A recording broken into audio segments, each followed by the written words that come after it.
vamos continuar orando, né? São muitos bebês, outros estarão chegando, e é muito importante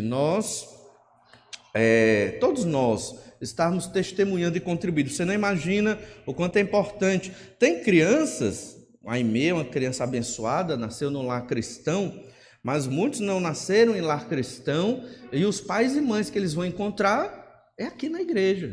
Já pensou você ser pai e mãe, né, de um dessas crianças jovens, de um desses jovens que está sem um amparo espiritual na sua família? Então é muito importante, e é um ministério maravilhoso. Mas hoje nós queremos meditar ainda na Epístola aos Hebreus.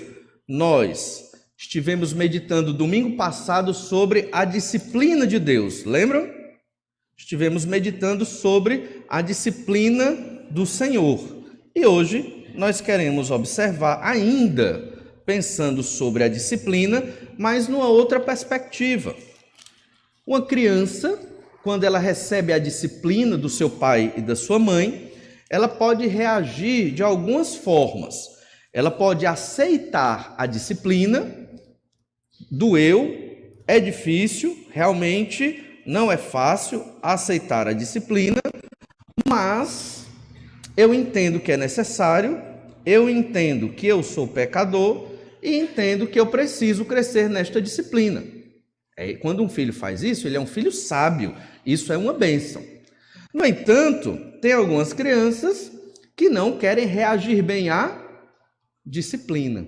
O nosso texto de hoje, de Hebreus capítulo 12, do verso 14 ao 17, nos ensina como reagir à disciplina de Deus. O texto vai nos ajudar a reagir bem à disciplina do Senhor. Disciplina aqui, que envolve muitas vezes o sofrimento, envolve muitas vezes Deus permitir que passemos por certas dificuldades. Essa disciplina, como nós vimos domingo passado, ela é a palavra que trata de educação. Deus está nos educando. Então, quando fala de disciplina, é Deus nos educando. O sofrimento que você passa hoje, entenda, é educação de Deus. Por quê? Não sei. Você deve orar ao Senhor, lendo a sua Bíblia, para tentar entender. Alguma coisa Deus quer mostrar a você.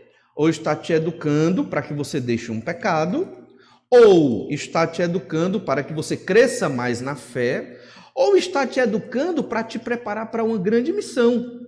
Tem várias razões, eu só citei 3, tem muitas outras. O fato é que o Senhor nos disciplina, quer dizer que Ele nos educa, para que nós sejamos cada vez mais preparados para honrar e glorificar o nome do Senhor. Nessa perspectiva, o crente em Jesus, ele não vê o sofrimento como algo necessariamente ruim. Dói e é difícil, mas o Senhor é soberano.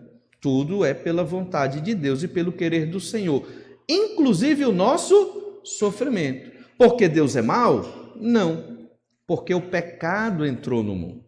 Quando o pecado entra no mundo, que foi o que aconteceu, o sofrimento entrou também. Não tem como viver nesse mundo sem passarmos por situações difíceis.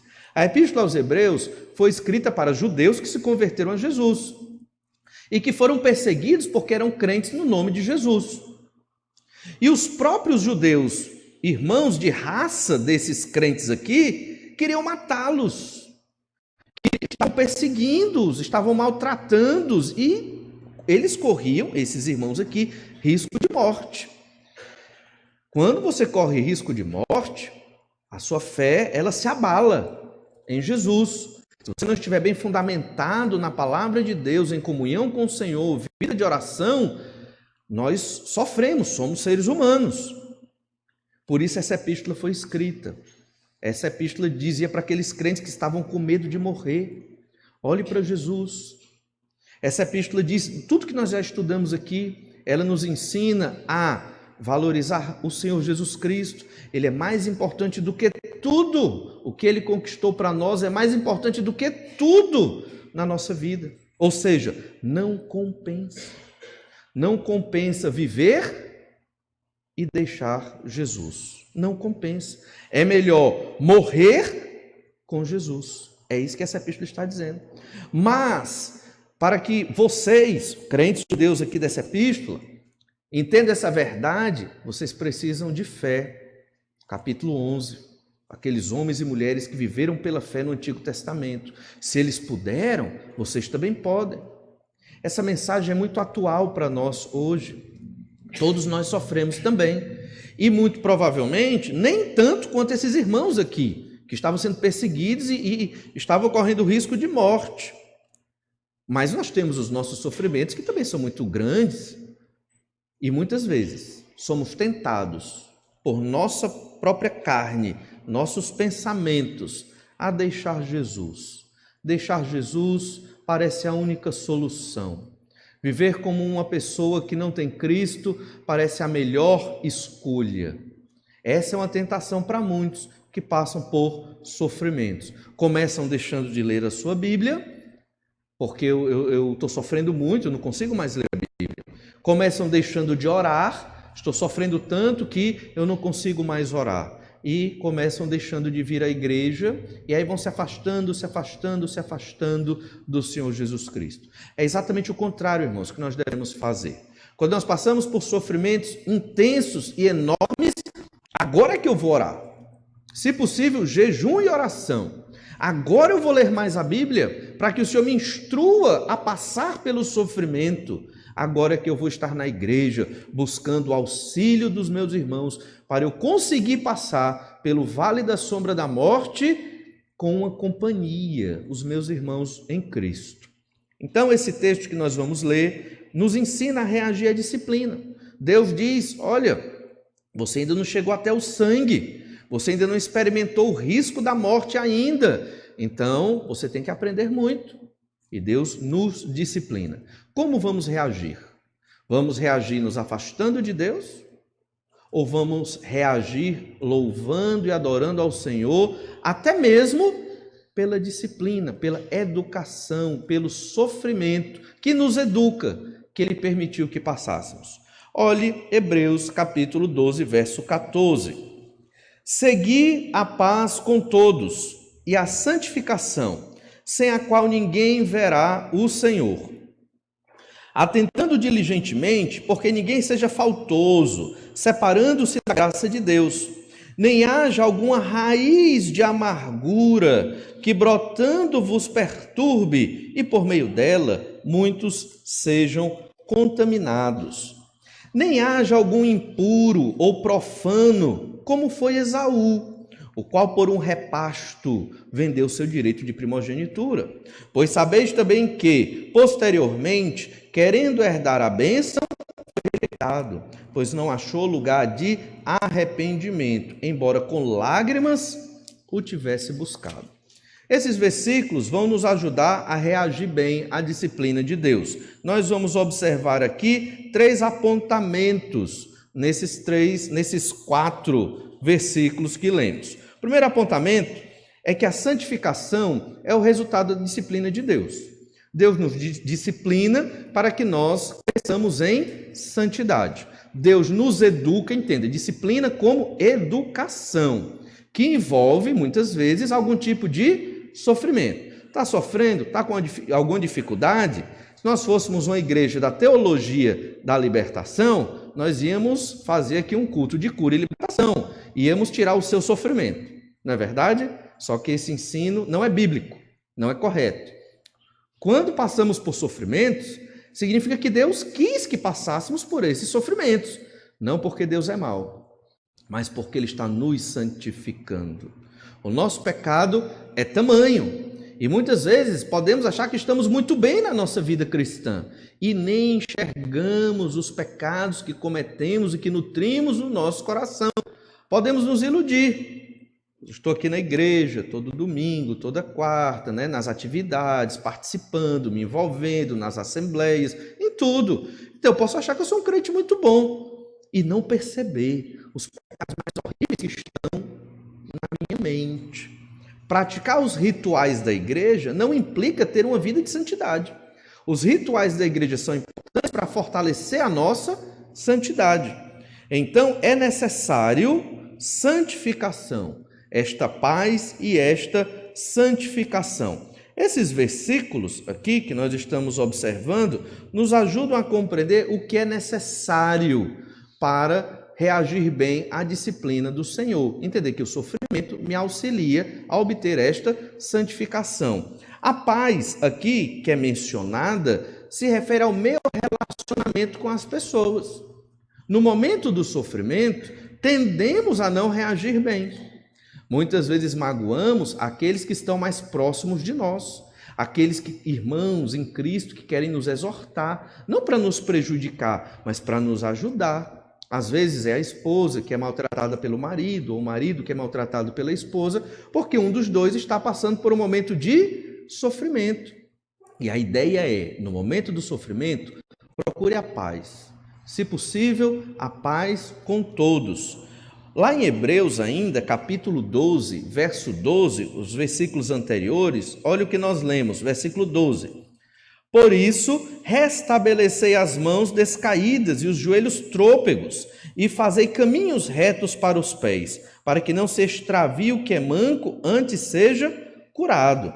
Então veja, o objetivo da disciplina é nós termos postura, é os nossos joelhos se tornarem firmes, é nós pararmos de tremer, as nossas mãos não ficarem ali caídas como uma pessoa desanimada, é estarmos vibrando com as coisas do Senhor, fazer caminhos retos, ou seja, andar num caminho que não é tortuoso, para aquele que é manco, que vem atrás de mim, ele possa também andar sem o perigo de cair. Eu estou no meu sofrimento, mas ainda assim eu vou ajudar o meu irmão, que talvez esteja pior do que eu, né? E vou ajudá-lo, ele que é manco, que é uma figura, não é que ele é manco literalmente, mas é manco porque não está conseguindo andar em retidão, e eu vou auxiliar o meu irmão a estar andando de modo coerente. Esse texto de Hebreus 12, do 12 ao 13, ele é uma citação de Isaías, capítulo 35, verso 3 e 4. Deixe-me ler para os irmãos Isaías 35, verso 3 e 4. O autor de Hebreus está citando o profeta Isaías aqui, nesses versículos que acabamos de ler. Diz lá em Isaías 35, 3: Fortalecei as mãos frouxas, firmai os joelhos vacilantes, dizei-os aos desalentados de coração, sede fortes, não temais, eis o vosso Deus, a vingança vem, a retribuição de Deus, ele vem e vos salvará. Isaías 35 fala do contexto em que a nação foi levada cativa, mas que Deus iria cuidar da nação. Não andem desfalecidos, não andem enfraquecidos, o Senhor vai cuidar de vocês. Quando o autor de Hebreus cita esses versículos de Isaías, é isso que ele está dizendo para os irmãos lá da Epístola aos Hebreus. Fiquem firmes, Deus vai cuidar de vocês. Vocês estão passando por um sofrimento, esse sofrimento é a perseguição, é o risco de morte, é isso mesmo. Deus está permitindo que vocês passem por esse sofrimento. Por quê? Porque Deus está educando vocês. Para quê? Santificação. Vocês, depois de passar por esse momento, deveriam ser, pelo menos, mais santos do que antes. Se você passa por um sofrimento, essa é a ideia principal do Senhor. Ele quer lhe santificar, Ele quer me santificar, Ele quer me deixar cada vez mais perto do caráter de Deus, que é a santidade. Irmãos, existem alguns passos fundamentais para a santificação. Ler a sua Bíblia, vida de oração e estar na igreja. Mas existem elementos para a santificação que só Deus trabalha na nossa vida. Deus nos tira algo para nós aprendermos a viver sem aquilo que Ele tirou. Deus nos dá algo para aprendermos a viver com determinado elemento na nossa vida. Então, tudo o que Deus faz ao nosso redor, de bom ou de ruim aos nossos olhos, é para o nosso crescimento e santificação. Nós não enxergamos dessa forma. Nós, como crianças, diante de um pai, nós só queremos coisas, entre aspas, boas. O que é bom para uma criança? É o chocolate, é o pirulito, é a diversão, é só o que ela quer. A criança não quer a tarefa, o dever, às vezes a disciplina, ela nunca vai querer algo assim, mas é necessário, não é verdade? É a mesma coisa com o Senhor nosso Deus. E então Ele está nos auxiliando aqui a ter paz e a ter santificação. Se eu não tiver paz, é muito difícil de eu ter santificação. Se no momento do sofrimento eu brigo com as pessoas, eu me distancio das pessoas, eu fico aguerrido, eu fico irritadiço, como eu vou poder me santificar? O Senhor Deus quer que nós, mesmo no meio da disciplina e do sofrimento, sejamos aqueles que vão ajudar o manco. Manco aqui, que nós acabamos de ler no capítulo 12, não é literalmente uma pessoa manca, mas é uma figura para um irmão que está cambaleando na fé. E muitos aqui estavam. Então fique firme, irmão, para que você ajude o seu irmão que está cambaleando. Você está sofrendo? É uma bênção de Deus esse sofrimento para você, para que você se santifique. Mas para isso você deve ter paz com os seus irmãos e os que estão ao seu redor. Esse ensino, ele é ensinado em todo o Novo Testamento. Ele aparece em várias epístolas. Eu separei um versículo para falar sobre a paz. Romanos 12, 18, diz assim: se possível, quanto depender de vós, tende paz com todos os homens. Se possível. Às vezes não é possível. Por quê? Porque a outra parte não quer ter paz comigo. Mas o que depender de mim, eu me humilharei, eu pedirei perdão, eu presentearei, eu farei o que for necessário para ter paz. Paz é mais importante do que qualquer outra coisa no relacionamento humano. Verso 19, Romanos 12, 19. Não vos vingueis a vós mesmos, amados, mas dai lugar à ira, porque está escrito: a mim me pertence a vingança, eu é que retribuirei, diz o Senhor. Esses irmãos da igreja, aqui hebreus da igreja, estavam sendo perseguidos por judeus também. Eles podiam ficar magoados. Meu próprio parente, que morou comigo em Jerusalém, ele está me perseguindo, ele quer tirar minha vida. Isso gera mágoa, isso gera rancor, isso gera ódio. Idade Média, os cristãos perderam o rumo. No momento das cruzadas, eles começaram a guerrear e batalhar contra os mouros. Foi o episódio das cruzadas. Na cabeça deles, aquilo era de Deus. Mas, na verdade, eles estavam criando enormes conflitos e inimizades. Tem muitas questões a tratar sobre esse evento da história que nós não temos tempo de tratar aqui. Mas o fato é que nós temos que buscar a paz. Então, se você, no caso deles, estavam sendo perseguidos por vizinhos que moravam lá em Jerusalém. Esses irmãos aqui, dessa epístola, hebreus, eram de Jerusalém. Eles fugiram de Jerusalém na perseguição que Saulo, ainda não convertido, infligiu contra toda aquela cidade. Lá em Atos capítulo 8, verso 1, 2, vai dizer que só ficaram os apóstolos na igreja de Jerusalém, os 12, e que os mais de 5.000 convertidos fugiram. São esses aqui. Essa epístola é para esses que fugiram. E eles podiam guardar mágoa. Então Deus está dizendo para eles, através dessa epístola, seguir a paz. Você não vai se santificar se você não tiver paz. O sofrimento mexe conosco, nos deixa irados, revoltados, chateados. E muitas vezes nós dizemos que não conseguimos perdoar. Perdão é um milagre de Deus. O perdão não é humano. O que é humano do ser humano pecador? É a vingança. O pecador, ele quer se vingar. Ele quer retribuir o mal que foi feito a ele. A Escritura diz o contrário. Deus é o vingador. É Deus quem se vinga. Alguém te fez mal? Ore a Deus. Entregue a Deus. Deus vai resolver. Você não pode. Você tem que perdoar. Isso é difícil. Para muitas pessoas é extremamente difícil, principalmente quando você sofreu bastante por conta de alguma pessoa, de um grupo de pessoas, como é o caso aqui desses irmãos que estavam sendo perseguidos e correndo risco de morte por outros judeus que moravam em Jerusalém ali. Mas é a mensagem do Senhor e muitas vezes é difícil. Tenha paz. Tendo paz, você vai conseguir esta santificação. E quem se santifica, ao final do versículo 12, sem a qual ninguém verá o Senhor. Sem santificação, ninguém vê Deus. A ideia aqui é que, imaginemos, hipoteticamente, uma pessoa não crente vai estar no céu com Deus. Hipoteticamente, isso é impossível, a Bíblia diz. Mas se uma pessoa que não é crente, não se santifica nesta vida, não conhece a palavra do Senhor, mas, hipoteticamente, Deus a levou para o céu. Você vai ficar agora no céu. Você acha que ela iria gostar? Certamente não. Ela não ia querer. Ela ia querer voltar para os seus pecados.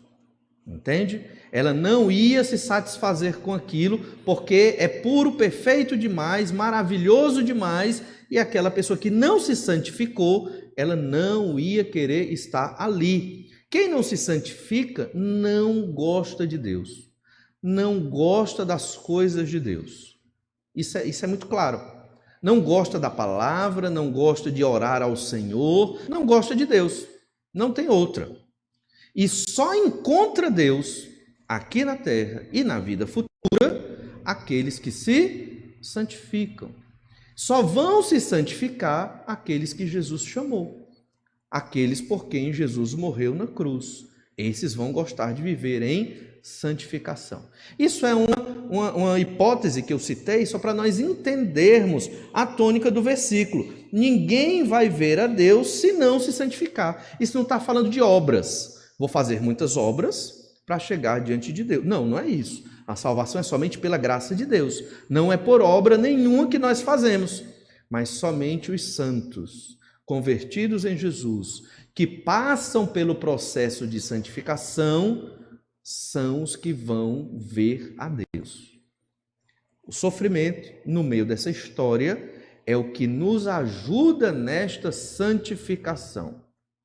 Não estou dizendo aqui que agora todos nós temos que sofrer muito para nos santificar. Não, Deus sabe. Deus sabe o que cada um aguenta, Deus nos conhece melhor do que nós mesmos, Deus sabe o que precisamos enfrentar ou não, e o Senhor vai permitindo ou não certos sofrimentos em nossas vidas para que nós aprendamos neste processo de santificação. A santificação é resultado da disciplina de Deus. Então, quando eu sofrer, é nisso que eu tenho que me apegar. É nesta verdade da palavra de Deus. Esse sofrimento que eu passo hoje não é necessariamente porque eu cometi um grande pecado. Pode até ser, mas não necessariamente. Mas esse sofrimento que eu passo hoje é porque o Senhor está me santificando. Para quê? A princípio eu não sei, mas de modo geral eu sei que é para a glória do nome dele. Mas nós temos também um outro apontamento, que é exatamente uma reação negativa de quem recebe a disciplina de Deus. Você pode receber a disciplina do Senhor e entender o que esse versículo que acabamos de explicar diz. Eu estou sofrendo porque estou sendo santificado. Mas você pode reagir exatamente de modo contrário. Você pode se amargurar contra Deus. Por que Deus permite que eu sofra tanto? Será que Deus me abandonou? Será que Deus não gosta de mim? Por que Deus é tão ruim assim? É como uma criança. Uma criança que não entende quando o seu pai diz, chega, você já comeu 5 casquinhas de sorvete. Chega, né? Mas vai ser um problema para você. Então, às vezes, a criança não entende o que é que ela faz. Ela chora porque ela quer 10 casquinhas de sorvete. Aí ela vai ficar intoxicada, né, de alguma coisa ali que tem no sorvete. Então, da mesma forma, o Senhor nos educa, o Senhor nos ensina, e nós podemos reagir de modo contrário, com amargura. E é exatamente o que nós lemos no verso 15. Hebreus 12, 15. Atentando diligentemente, porque ninguém seja faltoso, separando-se da graça de Deus, nem haja alguma raiz de amargura que brotando vos perturbe, e por meio dela muitos sejam contaminados. Ser faltoso significa viver em pecados. Então, atente diligentemente para que você não viva em pecados. Sofrimento veio, em lugar de entender que é uma coisa boa para mim, porque Deus está me educando e eu vou me santificar, eu reajo ao contrário. Eu começo a cometer muitos pecados. Eu não aguento sofrimento, eu vou para um vício. Eu não aguento o sofrimento, eu me isolo na minha casa. Eu não aguento o sofrimento, eu não quero mais saber da vida e vou escolher as piores coisas possíveis para resolver este sofrimento. Isso é o ser faltoso. É no lugar de buscar a Deus e a santificação, eu escolhi me entregar aos pecados. E aí é uma bola de neve, né? Problema em cima de problema, pecado em cima de pecado, aquele sofrimento, ele se multiplica e fica muito pior, porque eu criei outros problemas para a minha vida, porque todo pecado é problema. Todo pecado gera consequências terríveis. Então, quanto mais pecados eu tiro da minha vida, melhor para mim. Eu adoro a Deus e eu vou viver melhor, é óbvio. Da mesma forma com todos nós. Ser faltoso é viver em pecado. Por isso que ele diz, atentando diligentemente. É uma coisa que você deve perceber e com muita atenção. Isso é muito importante. Muitos passam por depressões e sofrimentos maiores porque não aceitam de Deus a disciplina, a educação de Deus. Irmãos, tudo o que acontece foi Deus que quis. Bote isso na sua cabeça. Não existe acaso, não existe destino, não existe coincidência. Tudo é Deus. Deus não faz mal a ninguém, Deus não tenta ninguém, mas o Senhor, soberano sobre tudo, a Bíblia nos ensina, Ele administra os pecados das pessoas. Ele administra os pecados das pessoas. Para nós é difícil entender essas coisas, porque Deus não resolve logo tudo, não acaba logo com tudo, não leva logo os salvos, né, e condena logo os perdidos e vamos logo para o novo céu e nova terra. Olha, Deus tem o plano dele. Deus sabe todas as coisas. Nós somos muito limitados, por isso que não entendemos tudo. Daí o capítulo 11, o justo vive pela fé. Eu não entendo tudo, você não entende tudo da sua vida. Você tem um projeto de vida, você tem um treinamento, uma capacitação, você é aguerrido, você tem muitas coisas boas na sua vida. Mas nós não entendemos tudo da vida e nem vamos entender até o dia da nossa morte. Não vamos. Deus sabe tudo. Nem imaginamos quantas vezes Deus nos livrou de problemas terríveis. Nem imaginamos. Talvez um dia Deus nos conte se Ele quiser, mas certamente Ele nos livrou de situações terríveis. Algumas nós percebemos, outras nem imaginamos. E então, não vou ser faltoso, não vou viver em pecados, separando-se da graça de Deus. Esse assunto, separar-se da graça de Deus, nós já tratamos em Hebreus capítulo 6. Na verdade, ninguém se afasta da graça de Deus. Se você creu no Senhor Jesus, o Espírito Santo transformou a sua vida, você foi convertido pelo Espírito Santo de Deus, você será crente até o último dia da sua vida.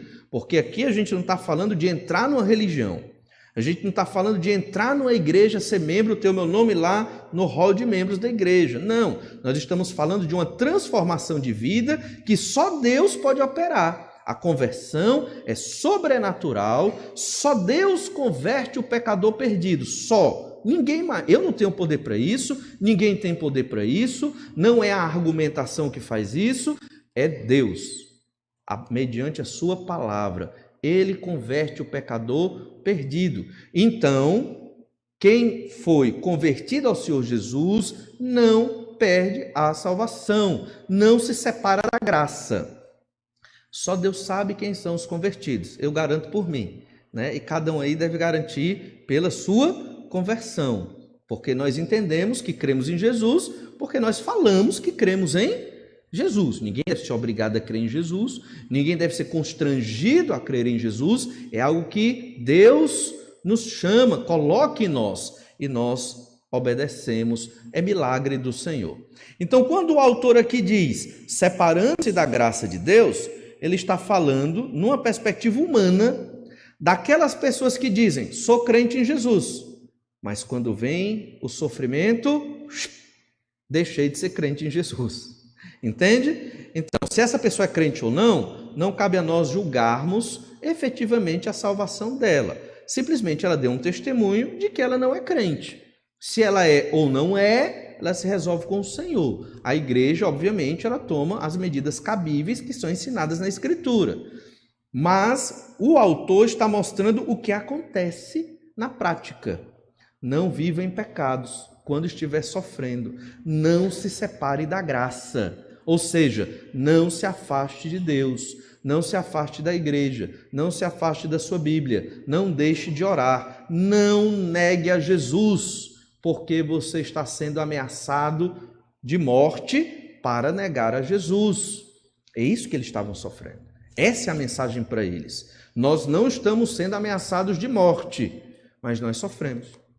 E o sofrimento que vem a nós muitas vezes nos faz descrer que Jesus é o melhor caminho. Como pode eu, crente no Senhor Jesus, passar por tanto sofrimento? Como pode? Eu procuro tanto a Deus, agradar ao Senhor, fazer as coisas que Deus gosta, só problema, só dificuldade. O perdido, pecador, que não tem Jesus, prospera. Nem gripe o caba pega. E eu, cheio de problema e sofrimento. Por que é?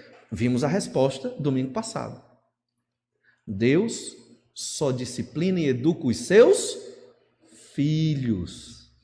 Aqueles que Deus não deu disciplina, educação, é porque não são filhos. Então, aquele pecador perdido que não quer saber de Jesus e que vive aquele tipo de vida que parece feliz, mas no fundo não é, Deus simplesmente o entregou ao seu próprio pecado, porque ele não quer saber do Senhor Jesus Cristo, ele não quer saber do Pai, do Filho e do Espírito Santo. No nosso caso, estamos nos santificando, precisamos aprender. Esta é a educação de Deus. E então, no meio destas faltas, os pecados e do separar-se da graça de Deus, há um elemento que potencializa para que nós nos afastemos de Deus. É uma raiz de amargura que brotando nos perturba. Perturba é causar muitos problemas. E por meio dela muitos são contaminados. Raiz de amargura. Antes, deixe-me ler só um texto para mostrar que nada nos separa do amor de Deus. Romanos 8,36, importante. Como está escrito, por amor de ti somos entregues à morte o dia todo. Fomos considerados como ovelhas para o matadouro. Estou lendo Romanos 8,36, agora o 37. Em todas estas coisas, porém, somos mais que vencedores por meio daqueles que nos amou. Por que nós somos mais que vencedores? Se nós somos entregues à morte todo dia. Vencer aqui é escapar da morte? Não. Vencer aqui é saber morrer. Vencer é saber morrer. Como é que eu vou saber morrer? Morrendo em santificação, morrendo em fidelidade ao Senhor, morrendo, confessando Jesus como meu Senhor e Salvador até o último dia. Plínio, o jovem, um governador da Bitínia, certa vez escreveu uma carta para o imperador romano. E ele, na carta dele, ele disse, olha, estamos perseguindo os cristãos e tudo mais, no entanto, tem aqueles que cedem quando nós os ameaçamos de morte, e eles negam ao seu Cristo. Mas existem outros, estes são os verdadeiros cristãos. Mesmo com toda ameaça e tortura, eu estou parafraseando a carta dele, eu não decorei, mas é assim, mesmo com toda ameaça e tortura, eles não negam a Jesus e morrem por causa do seu Cristo. Isso foi um idólatra que escreveu, mostrando a dificuldade de fazer com que aqueles cristãos romanos negassem o nome de Jesus. Então, ser vitorioso é saber morrer. Ser vitorioso em Cristo é saber enfrentar o sofrimento e a dificuldade, crendo no Senhor, confiando nele, sabendo que Deus tem todas as respostas, estão na Escritura, todas as respostas. É entendendo que pela fé nós buscamos ao Senhor para que Ele nos ajude, nos fortaleça, nos conforte, nos aponte o caminho para superar o vale da sombra da morte. E então vem a raiz de amargura. Em Hebreus capítulo 12, verso 15, fala desta raiz. Veja, é uma raiz, ela é plantada e logo ela cresce e ela toma um vultuoso lugar. Essa raiz de amargura é uma citação de Deuteronômio capítulo 29. Lembre-se, ele está escrevendo para judeus, então ele está usando o linguajar judeu e está usando textos do Antigo Testamento. Então, raiz de amargura vem lá de Deuteronômio 29, a partir do verso 16. Deixe-me ler para os irmãos. Diz assim, porque vós sabeis como habitamos na terra do Egito e como passamos pelo meio das nações pelas quais viestes a passar. Vistes as suas abominações e os seus ídolos, feitos de madeira e de pedra, bem como vistes a prata e o ouro que havia entre elas, para que entre vós não haja homem nem mulher, nem família, nem tribo, cujo coração hoje se desvie do Senhor nosso Deus, e vá servir aos deuses destas nações, para que não haja entre vós raiz que produza erva venenosa e amarga. A raiz de amargura.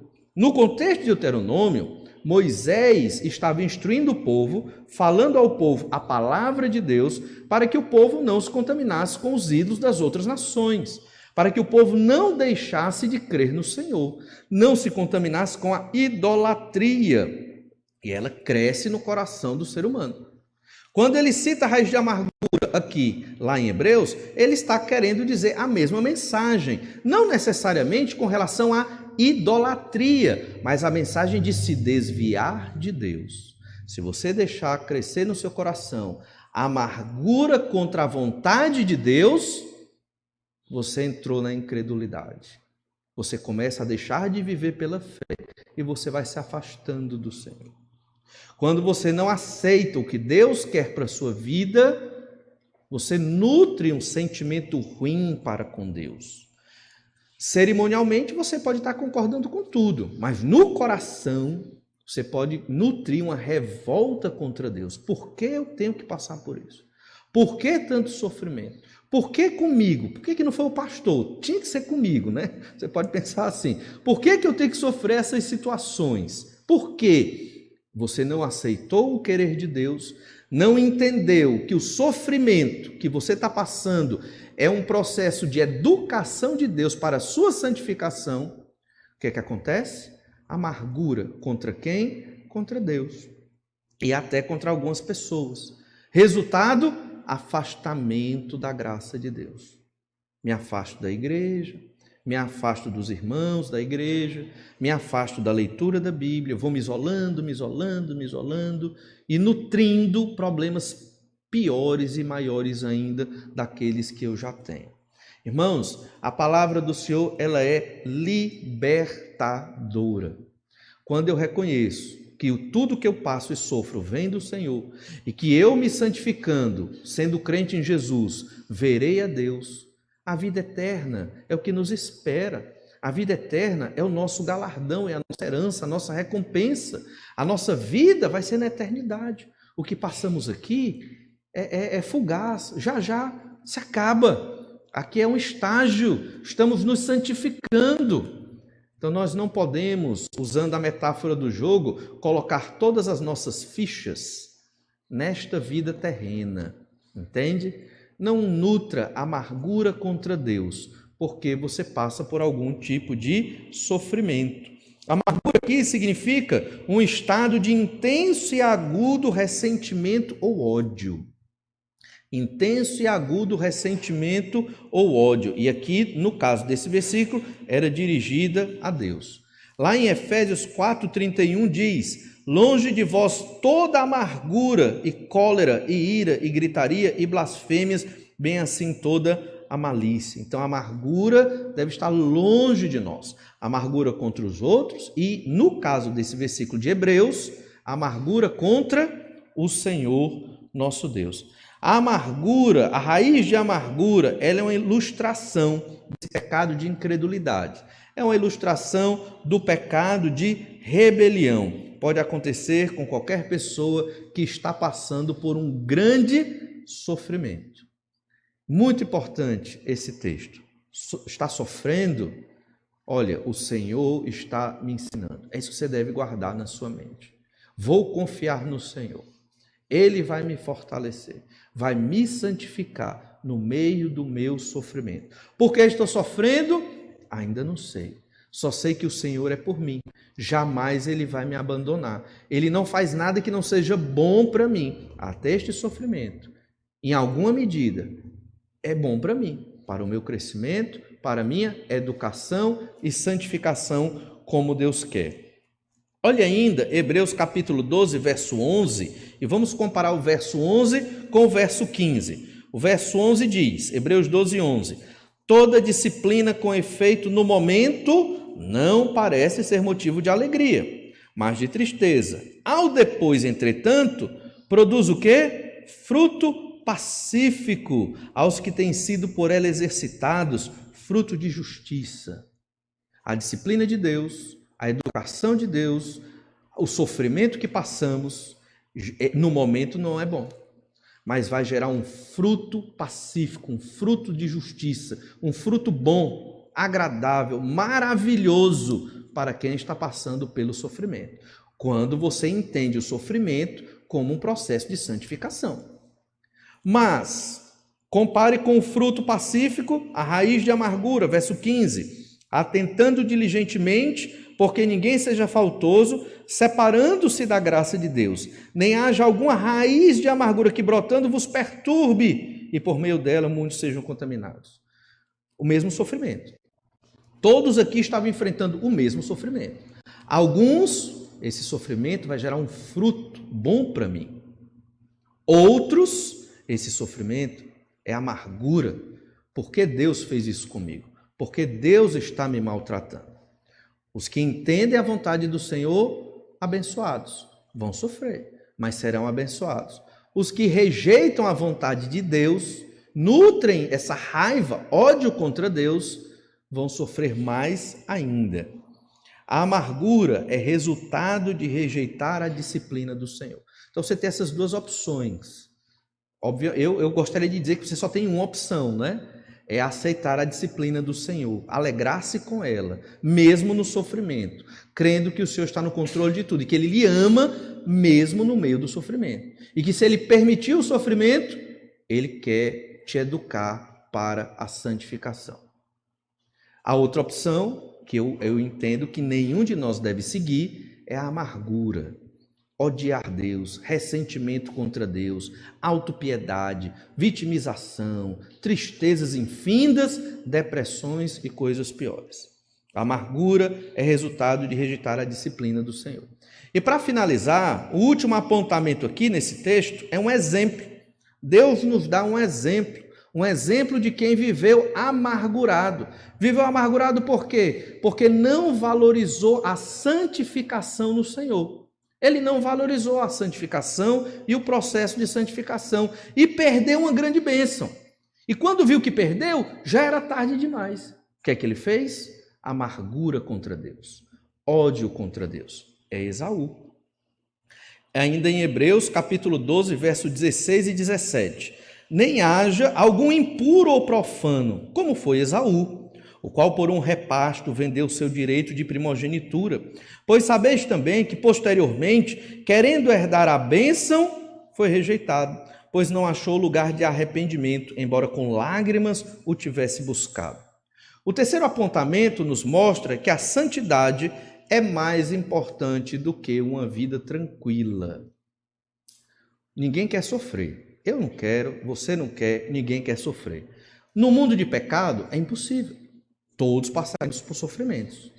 A tolice é eu querer viver no mundo de pecado sem passar por nenhum sofrimento. Impossível.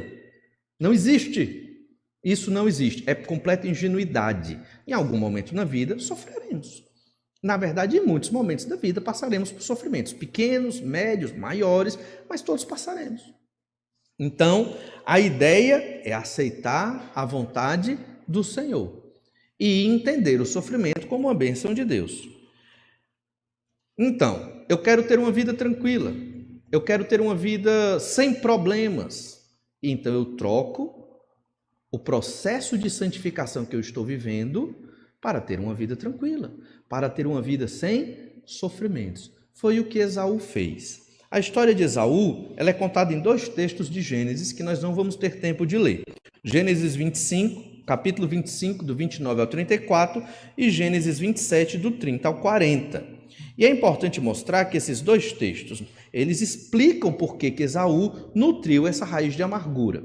O primeiro texto fala daquele episódio muito conhecido, quando Esaú chega cansado da sua caça, e então ele quer comer uma comida muito gostosa, um prato de lentilha, não era só lentilha, tinha uma carninha dentro também, que Jacó estava comendo. Ele estava com muita fome, ele queria saciar sua fome. E então Jacó negocia: eu troco pelo teu direito de primogenitura.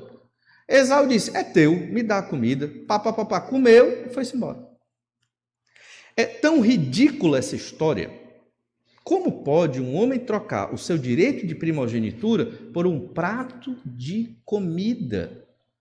A primogenitura naquela época tinha muitas implicações. O primogênito, o primeiro filho nascido, ele recebia, digamos, 2/3 da herança do seu pai.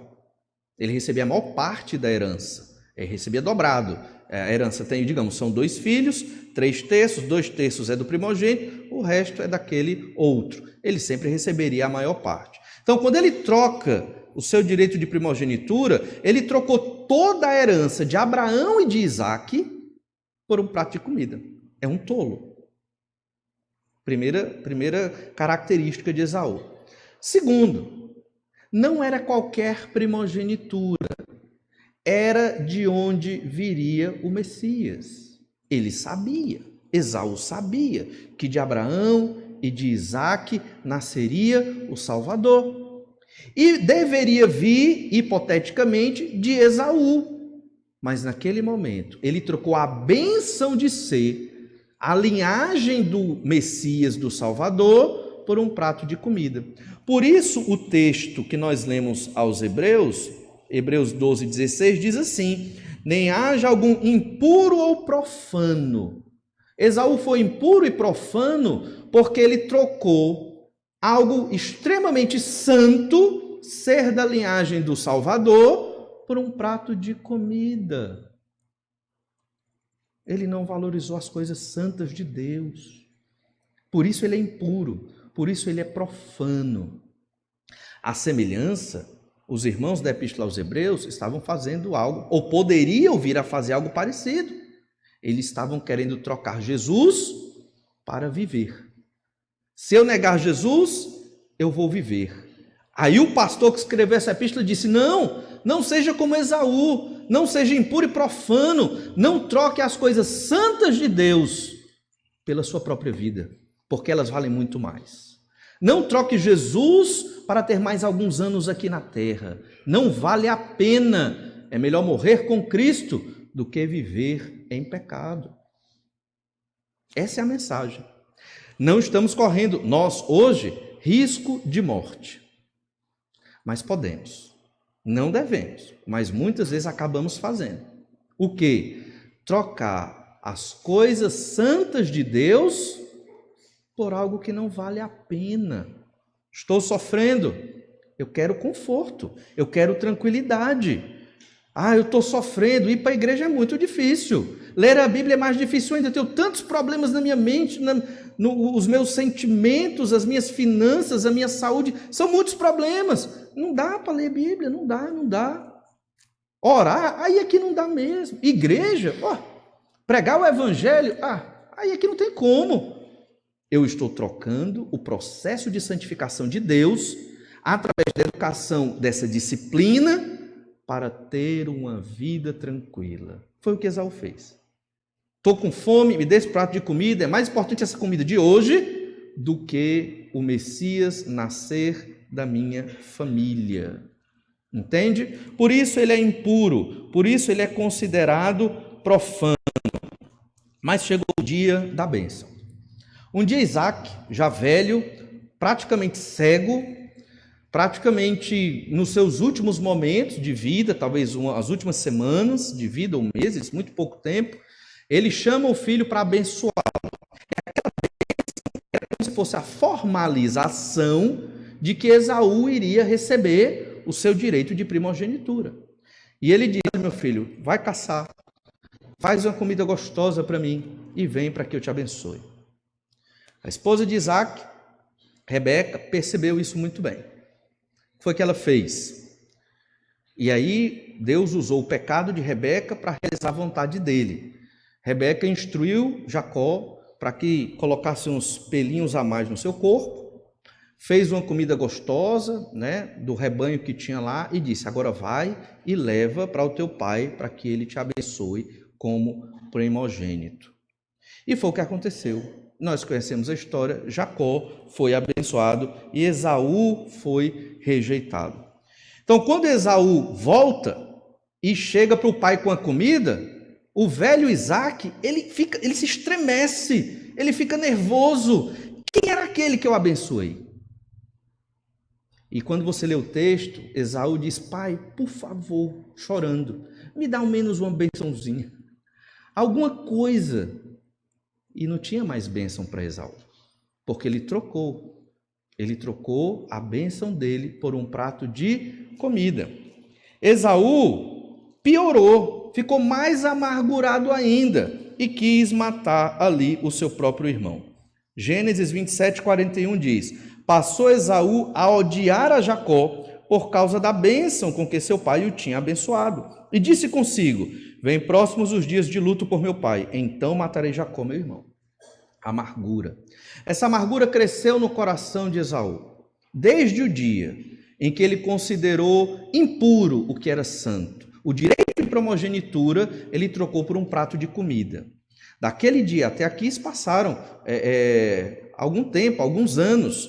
Olha o que Esaú fazia, Gênesis 26, verso 33, que foi antes desse momento do capítulo 27 da bênção de Isaac a Jacó. Gênesis 26, 33. Ao poço chamou-lhe Seba, por isso Berseba é o nome daquela cidade até o dia de hoje. Verso 34. Tendo Esaú 40 anos de idade, tomou por esposa a Judite, filha de Beeri, Eteu, e a Basemate, filha de Elon, Eteu. Ambas se tornaram amargura de espírito para Isaque e para Rebeca. Qual o pecado de Esaú? Casou com mulheres que não eram do povo de Deus, mulheres que não eram crentes, mulheres hetéias não convertidas ao Senhor. Elas se tornaram amargura para Isaque e para Rebeca. Ou seja, desde o dia em que ele se tornou impuro e profano, Esaú começou a cometer uma série de pecados. Isso aqui é um dos. E o outro é que ele nutriu maior amargura ainda quando Jacó, seu irmão, recebeu a bênção do seu pai, o direito da primogenitura, e ele quis matá-lo. Irmãos, quando nós não aceitamos a disciplina de Deus, a educação do Senhor, os sofrimentos que Deus quis que viéssemos a passar, nós corremos o risco, quando nós não aceitamos, de nutrir em nós a amargura contra Deus. E temos que perceber que a santidade, ela é mais importante do que uma vida tranquila. É o caso de Esaú.